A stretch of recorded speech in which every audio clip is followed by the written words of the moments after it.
So let's see what we got here. Yep, definitely going to keep this.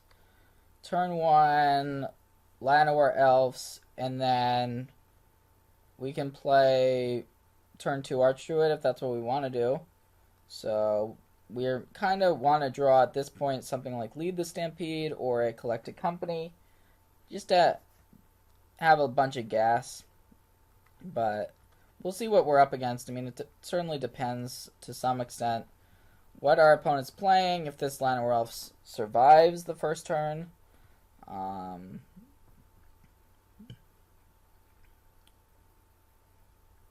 So it looks like we're up against an aggressive deck. And we're also seeing our opponent play one of the best cards against a deck like Elves, and that is Grim Lavamancer. So that's pretty much one of our nightmare cards in this sort of scenario.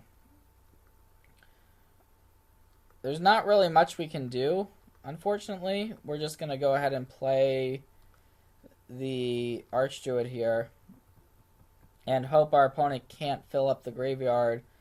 But it looks like our opponent's going to be able to ping away this Elvish Archdruid with Grim Lavamancer. And it could be Burn, but our opponent has Windswept Heath in their deck, which would be unusual for a Burn deck. But yeah, just not a great start for us here. Collected Company is the card that is going to be revealed here. So that gives us a little bit of hope. We're hoping to be able to company into something like double Elvish Archdruid in this spot. Which isn't that unlikely, but it's still possible. So I like just passing the turn here and waiting to see what we're going to hit off this Coco.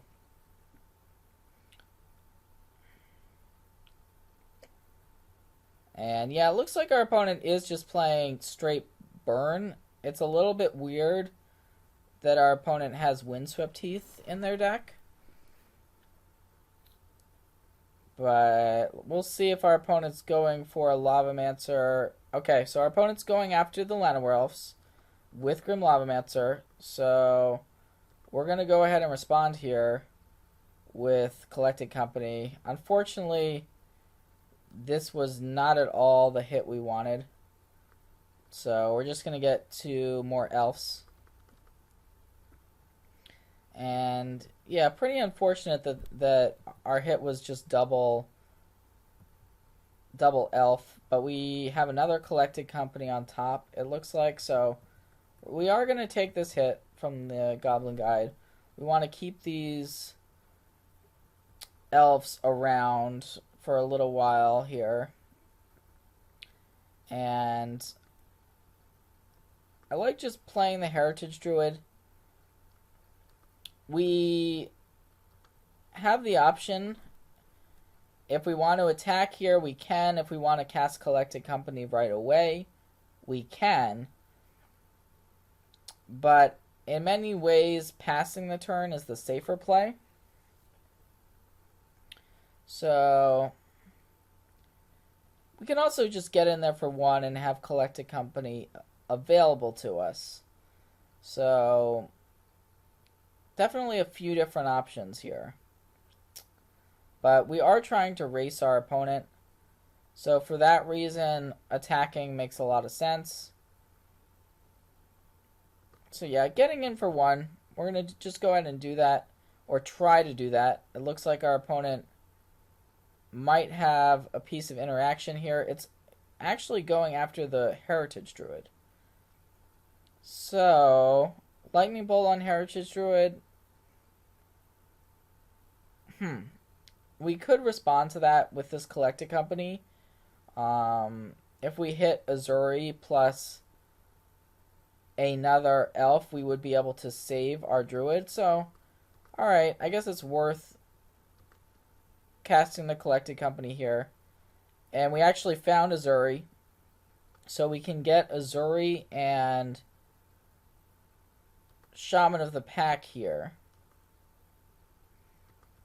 So that's pretty good news. We are at 13, but our opponent's going to take 5 here. We can now activate the Heritage Druid, producing 3 here. So, yep.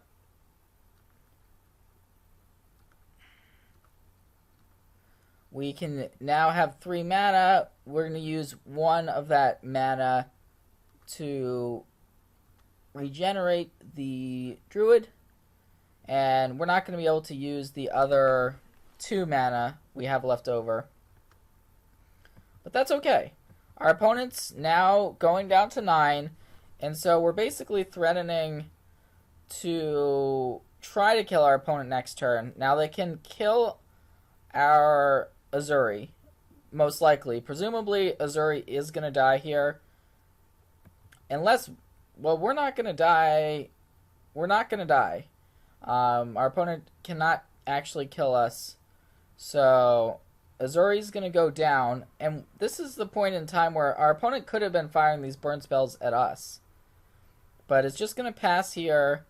So, we're in a reasonable spot. We cannot actually kill our opponent here, but we can cast this Shaman of the Pack, and that's going to bring our opponent down to 4. Now our opponent is going to have to chump the Shaman and take the 3 damage from the rest of our elves. So we're actually setting up a lethal attack for next turn, and our opponent's down to 1. But we see this Rift Bolt did get suspended. So that's going to come at our face. No, it's actually going to come at the Shaman. Very interesting. That our opponent is going to try to, it looks like, get rid of our Elves. So if our opponent had another removal spell, they could potentially survive, but it looks like no. So, able to take that one down, even with the turn 1 Grim Lavamancer. So, our opponent had some tough decisions for sure. Not clear if, things might have played out differently, but happy to take that one down, absolutely. So, looking at the sideboard, we're going to board in anything that can gain us life in this matchup is the first cards that we want to be bringing in. And so, cards like Lead the Stampede are just a little bit slow against a burn deck that is going to be attacking us very aggressively. We also have to be a bit worried about Eidolon, and we saw Grim Lavamancer, so that would make me think a little bit more about boarding in Abrupt Decay. It's not great, but it's also not a bad card in this sort of a matchup. And so, yeah, we can go ahead and, since we're on the draw, take out some of these Lead the Stampedes. They're definitely good cards, but we want to be able to keep up with what our opponent's up to. And so, tapping 3 to cast something that's not going to immediately impact the board may not work out that well for us. So, besides boarding out the Lead the Stampedes, we can go ahead and shave 1 Heritage Druid. And this looks fine.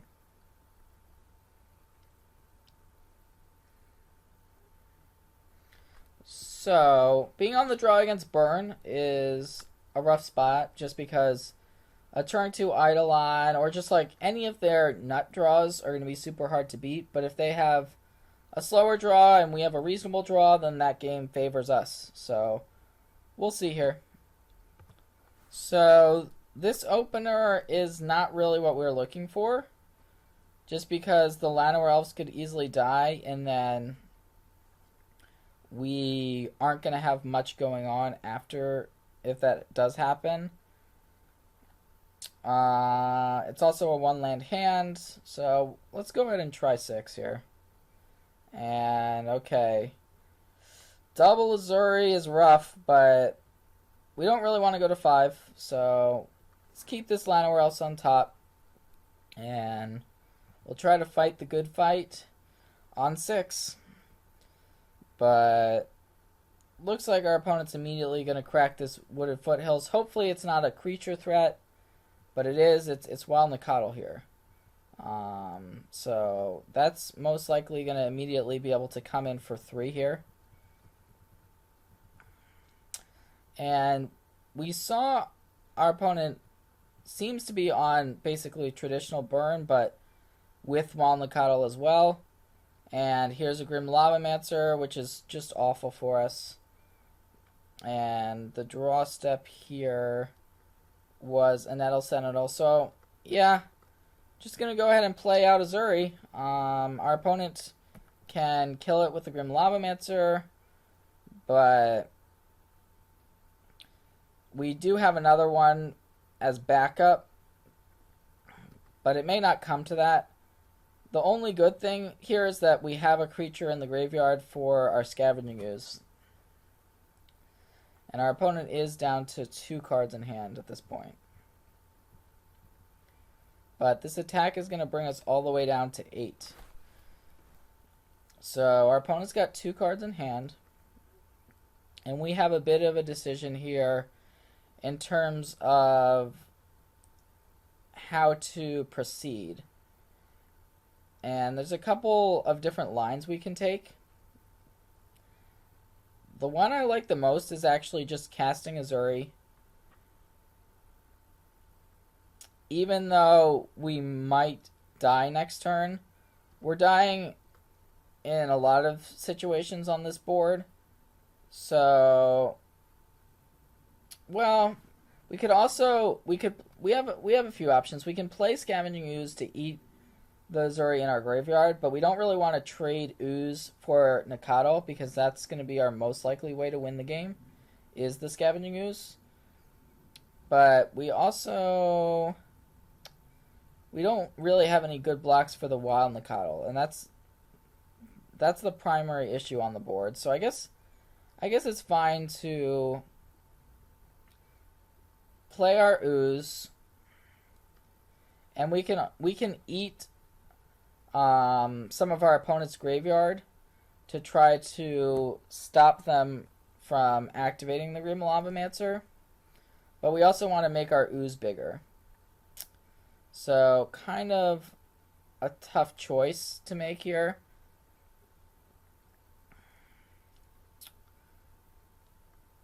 But I think I like eating our opponent's graveyard. We're just going to hope that our opponent cannot get the Grim Lavamancer bigger. So we're going to eat the 2 cards in our opponent's graveyard. And that's pretty much our plan here, is to turn off the Grim Lavamancer. We are going to have to take the 3 here from the Nacatl. So if our opponent has something like a Boros Charm or 2 burn spells, we're just going to lose here. And we'll see if that's the case. If our opponent does not have multiple burn spells, we get to live another day. But it's still looking rather grim, especially now that our opponent's suspending a Rift Bolt. That likely means that our opponent has some other burn spell in hand.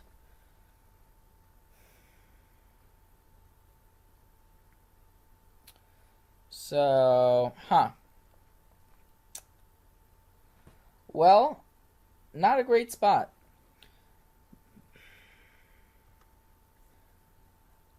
I think our best option here is just playing this Nettle Sentinel.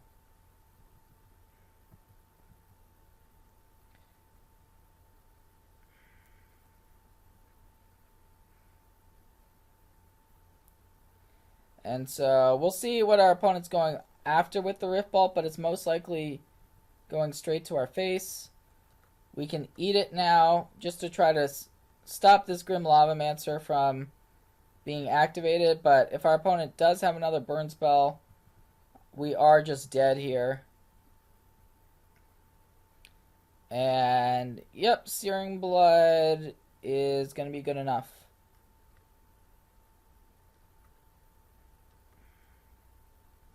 So, time for game 3. We are going to be on the play here, which is nice. Hopefully our opponent does not have Grim Lavamancer this game. And the question becomes, do we want to sideboard any differently for the final game? We saw Searing Blood, so it's pretty likely our opponent also has Searing Blaze. Both of those cards are very annoying for our elf deck to be able to handle. It may be, and I do think we want a couple of Lead the Stampedes on the play, just to have access to some card advantage.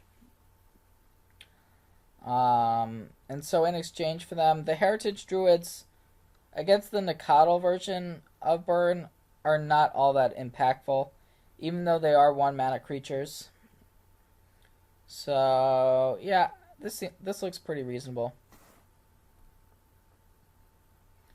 Hoping for a Llanowar Elves or Mystic to get things going. We do have one. Missing our Collected Company / Lead the Stampede for card advantage, but we're still going to keep. We have an Abrupt Decay if we need to use it. We're definitely hoping that our opponent doesn't Lightning Bolt our Mystic, but at the same time, Burn has so many different weapons that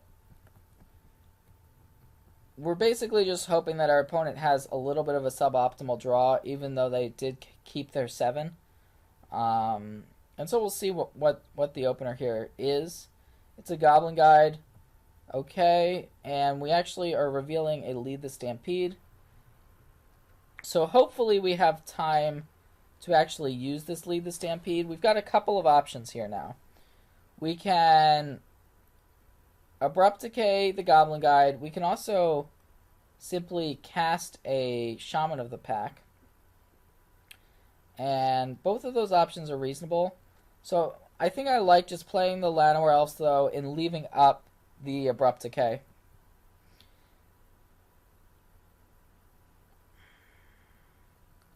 So, alright. Our opponent is going to attack, and we actually got a land out of the attack. So the question now becomes, what do we want to do about the guide? And I think we do want to send an Abrupt Decay at the Goblin Guide.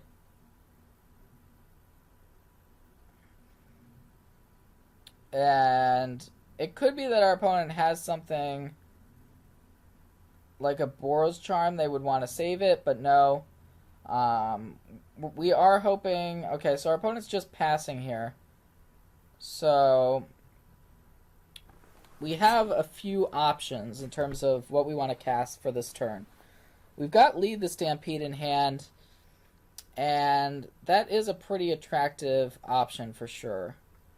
So I think we do want to cast the Lead the Stampede, and we'll see what we can get from it. And, okay, big hit off Lead the Stampede for sure. So, wow, that's a lot of creatures that just popped into our hand all of a sudden, which is great. And we now can cast this Dwynen's Elite here. And against our opponent's empty board, the situation is looking pretty good. At the same time, we could just get burned out of the game. So we're basically now... We've dealt with our opponent's creature, and now it's just hoping our opponent doesn't have enough burn to finish us off. So our draw here was actually a copy of Collected Company. So we've got a few options here. Our opponent could have another Searing Blood, which would be basically the worst case scenario. But I think we still want to get an Elvish Archdruid onto the table. we could Collecting Company instead. That seems a little bit riskier. But if we do cast Collected Company, that would mean that we could find one of our life gain pieces. So the decision is pretty close.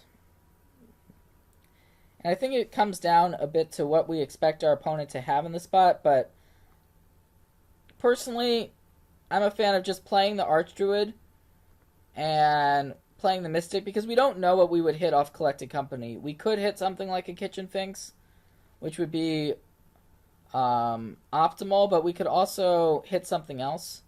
We're hoping our opponent doesn't have another copy of Searing Blood here.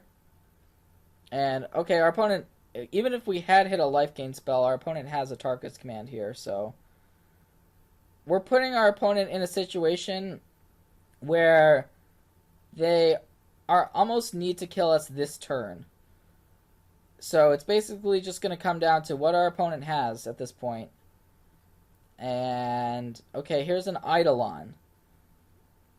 So, Eidolon is not actually that bad for us in this spot.